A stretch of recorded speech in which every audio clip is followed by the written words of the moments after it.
बारिश, तो जितने छोटे मोटे पक्षी होते हैं, कौवा हो गया, ये सब, ये छुपने के लिए आश्रय ढूंढने लगते हैं। लेकिन जो बाज होता है ना, उसी बारिश में बादलों को चीरते हुए ऊपर निकल जाता है और बादल से कहता है तू बरस ले बेटा। कितना बरसेगा? आधा घंटा, 1 घंटा। और जब बरस जाता है तो आके नीचे उसको चैलेंज करता है। तो परिस्थिति के नीचे हमें नहीं दबना है, परिस्थिति को हम दबा देंगे यहाँ पर। तो हमें किस्मत पे नहीं रोना चाहिए कभी भी किसी को। और लोग कहते हैं कि मेरा ये सपना है, जब तक सपना देखेंगे कभी पूरा नहीं होगा। सपने को अपने प्लान बना दीजिए। जो हमारा सपना है उसको हमें प्लान बना के रखना है, ये हमारा प्लान है। लेकिन जब तक हम ये कहेंगे नहीं ये मेरा सपना है, सपना सपना ही रह जाएगा। प्लान है तो कंप्लीट करना है। कहते हैं ना, अपनी मंजिल को भुला कर जिया तो क्या जिया, है दम तो तुझमें तो उसे पा कर दिखा। लिख दे खून से अपनी कामयाबी की कहानी और बोल उस किस्मत को, है दम तो मिटा के दिखा। किसी किस्मत की हिम्मत है जो अटल बिहारी वाजपेयी के योगदानों को मिटा सकता है, एपीजे अब्दुल कलाम के योगदान को मिटा सकता है, स्वामी विवेकानंद के योगदान को मिटा सकता है। किसी किस्मत में या कोई ऐसी लकीर हाथ की लकीर मिटा सकती है? किस्मत को चैलेंज करते हैं, इनके योगदान को मिटा के दिखा दे, नहीं मिटा सकता है। और रही बात में परिस्थिति की, तो नरेंद्र मोदी चाय बेचते थे, एपीजे अब्दुल कलाम अखबार बेचते थे, सरदार पटेल, भीमराव अम्बेडकर को क्लास में घुस के पढ़ने नहीं दिया गया। ये लोग जब ये कहते हैं कि हमें परिवार न है, तो आपने आंख फूट गई थी इन लोग की परिस्थितियां देखने में।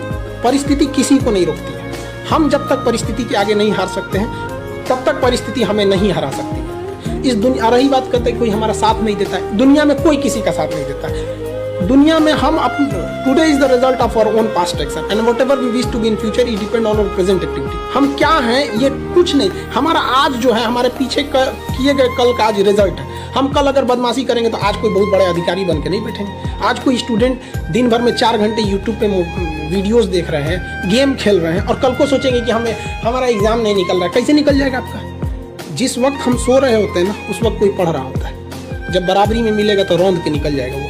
ये दुनिया बहुत तेजी से निकल रही है। यहाँ दौड़ने वाले पीछे छट जाएंगे, यहाँ तेज दौड़ना पड़ेगा, जी जान लगा के दौड़ना पड़ेगा, तभी सफल हो सकते हैं। परिस्थिति को जो रोता है ना, उनको मतलब बहुत गुस्सा भी आता है अंदर से। बहुत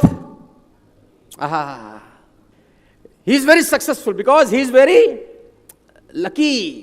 तो लक शब्द उन लोगों के मुंह से खास तौर पे आप सुनते हैं जिन्होंने जिंदगी में कुछ खास नहीं किया है। पीपल हैव बैड फिलॉसफीज, उनके पास कुछ पुरानी कहानियां हैं जिनको वो लेके आज भी चल रहे हैं। टाइम बदल गया है, खाली हाथ आए थे खाली हाथ जाएंगे, ये बात तो बिल्कुल ठीक है। दुनिया में कोई आदमी ना भरे हाथ आया है ना भरे हाथ गया। लेकिन सवाल खाली हाथ आने और खाली हाथ जाने के बीच का है कि आप ऐसा क्या करके जाएंगे कि आपको सिकंदर की तरह याद रखा जाए। जाएंगे तो सब यार, कोई आदमी कोई अश्वत्थामा नहीं है जो युगों युगों तक जिएगा।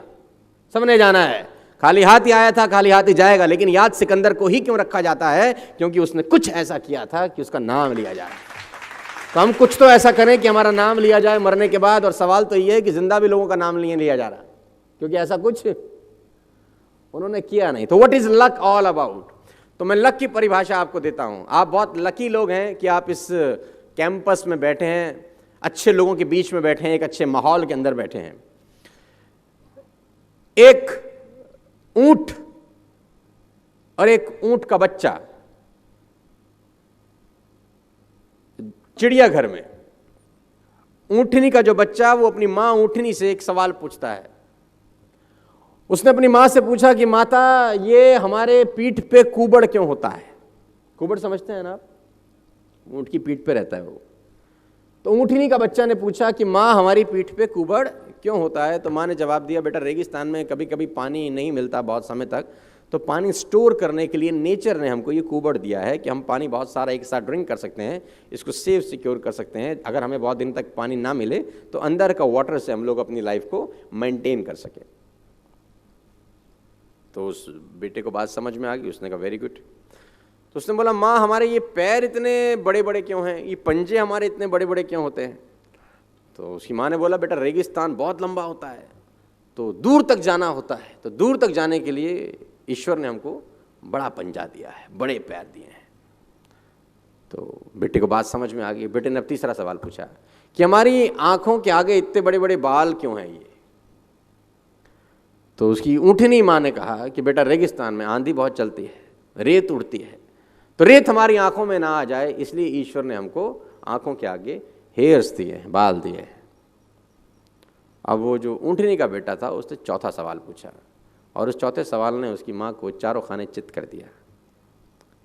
उसने कहा, अच्छा कुबड़ पानी सेव करने के लिए रखा है? माँ ने बोला हाँ। पैर इसलिए कि रेगिस्तान में दूर तक जा सके? माँ ने बोला हाँ। आंखों के ऊपर बाल इसलिए कि आंखों में धूल ना आए, रेत ना आए? माँ ने बोला हाँ। तो फिर इस वक्त हम चिड़ियाघर में क्या कर रहे हैं? तो हम यहाँ क्या कर रहे हैं?